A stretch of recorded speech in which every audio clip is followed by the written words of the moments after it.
बोलो। चाचा ने वो लेकर आए हैं, जी से लाए। कहाँ से लाए हो तुमने आदि भाई जी?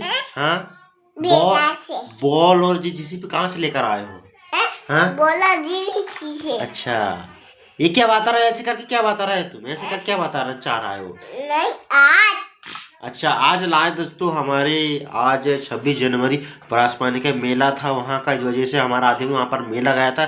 तो बाकी ये सामान मेरे को बता रहा है कि हमने ये नहीं लाया दोस्तों, मैं तो मेला गया हुई नहीं, ये मेरा नाम बता रहा है। बॉल मैंने नहीं लाया, हमारा आदि भाई ने लाया है जी बॉल और जीसीपी। और बाकी खिलौना और तूने लाया और कुछ खिलौना खेलने के लिए? हाँ। बाकी चीज में क्या क्या लाए तुमने खिलौना वगैरह में बताइए। बोला क्या बोला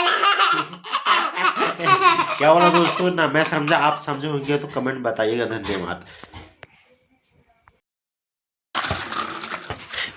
ये चला आदि का गाड़ी और वो रात में खेलने लगा गेम।